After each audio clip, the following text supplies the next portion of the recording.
Hola, ¿qué tal amigos? Muy buenas tardes, los saludo con muchísimo gusto, soy su amigo Rafa Herrera, espero que se encuentren muy bien. Pues hoy el presidente Andrés Manuel López Obrador en la mañanera les dio hasta para llevar. Y le preguntaron sobre el tema de la consulta, si va a haber más información, suponiendo que la Suprema Corte de Justicia de la Nación avale estas firmas que fueron entregadas por parte del Senado, más de 2.5 millones o 2.4 millones de firmas que se entregaron por muchos ciudadanos que firmaron y que apoyaron esta iniciativa para enjuiciar a los expresidentes.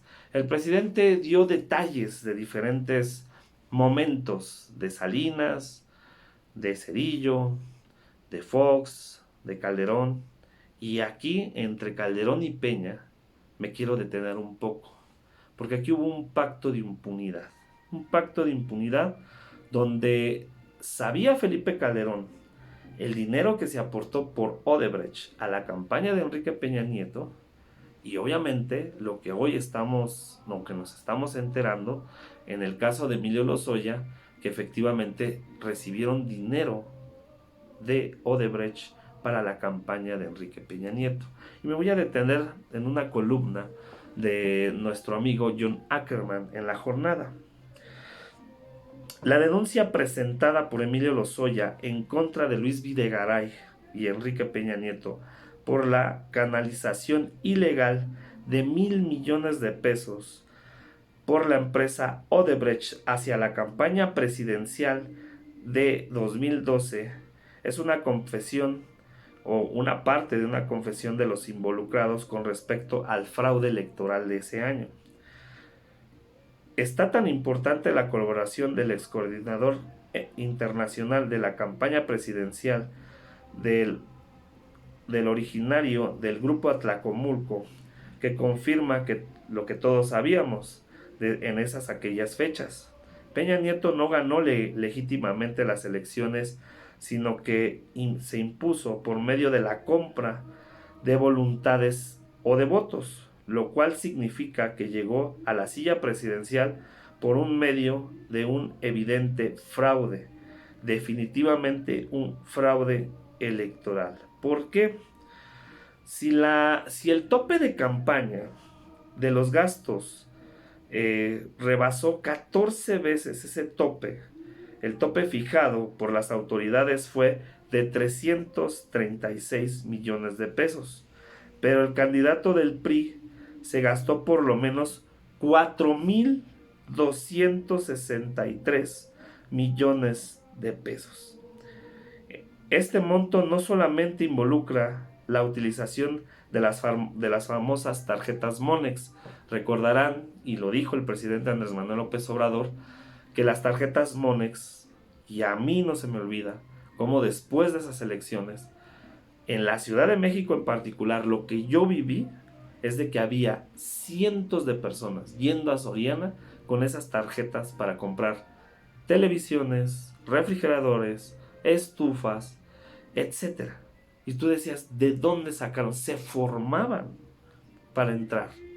Se formaban para entrar cuando les soltaron todas esas tarjetas a estos operadores electorales. Que no se nos olvide eso, porque la verdad no solamente pasó en la Ciudad de México, pasó en todos los estados y de manera descarada. ¿Qué hizo el INE en ese momento? Nada. Incluso cuando se hicieron las investigaciones, las denuncias, y obviamente había videos, había testimonios, el INE se hizo de la vista gorda. Tanto que el INE, después de que pasaron las elecciones, aproximadamente en agosto, había dicho en ese momento que no había elementos para decir que se tenía eh, que se tenía que volver a hacer la elección porque se habían pasado los topes de campaña.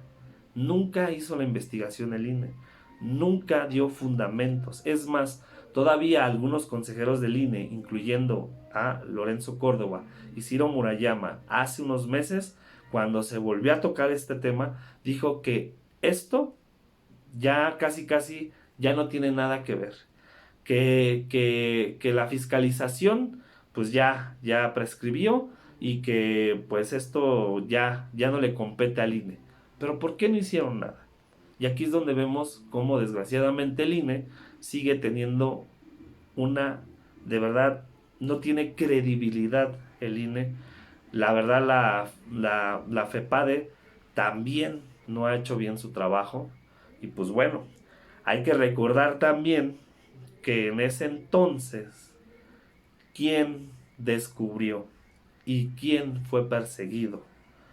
En ese entonces, después de unos años, fue precisamente Santiago Nieto quien destapó estos actos de corrupción en la campaña de Enrique Peña Nieto. Por eso yo creo que sería importantísimo que la Fiscalía Electoral, el INE y obviamente la presión social para que le quiten el registro al PRI. ¿Por qué?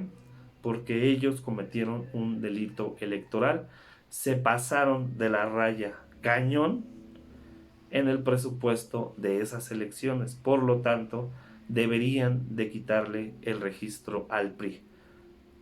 Se rebasaron de una manera abrumadora los topes de campaña.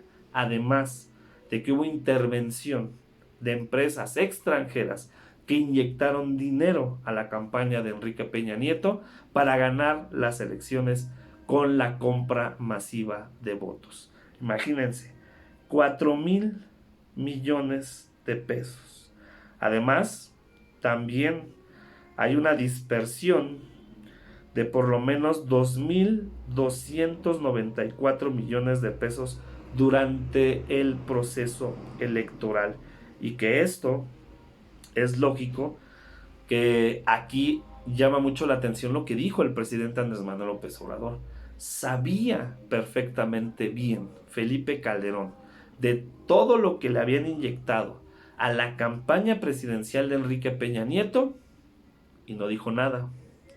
Lo que lo hace cómplice y lo que hace ese pacto de impunidad. Por eso hasta le regaló un avión presidencial que apenas se acaba de rifar y que ya se va a vender. Pero es lamentable lo que está pasando y la gente tiene que darse cuenta, los jóvenes tienen que saber, porque pues hace unos años muchos jóvenes no tenían ni idea de lo que fue lo de las tarjetas Monex. Ese mismo modus operandi pasó en el Estado de México cuando Alfredo del Mazo ganó de manera corrupta las elecciones en el Estado de México. Fue un mecanismo muy parecido que también ocuparon en el Estado de México, además de que hubo un fraude electoral en 2017 y que gracias a ese fraude electoral mucha gente despertó, porque fue tan descarado ese fraude electoral en 2017 con Alfredo del Mazo que mucha gente despertó. Y gracias a las benditas redes sociales, gracias a medios independientes, pues mucha gente se puso las pilas y afortunadamente no nos la volvieron a aplicar como yo creo que hubieran querido muchos poderes fácticos, muchos chayoteros, muchos intelectuales que ahora los vemos llorando y muchos del poder que no lo querían soltar, muchos priistas, muchos panistas y que tenían vínculos con otros partidos. Pero bueno, que esto quede bien claro y que esto no debemos de quitar el dedo del renglón, porque cuando se sepa, cuando se den las pruebas completas y contundentes de que sí se recibió dinero por parte de Odebrecht para la campaña de Enrique Peña Nieto, van a tener que pagar estos actores políticos y debe de haber justicia. Además de no quitar el dedo del renglón para que se le quite el registro al PRI por haber violado las reglas electorales. Dinero de empresas extranjeras a la campaña presidencial de Enrique Peña Nieto y que esto generó que se hicieran muchos actos de corrupción en materia energética en nuestro país. Bueno, amigas y amigos, muchas gracias por su atención, espero que se encuentren muy bien, les mando un fuerte abrazote, cuídense y nos vemos en otro video. Chao, chao.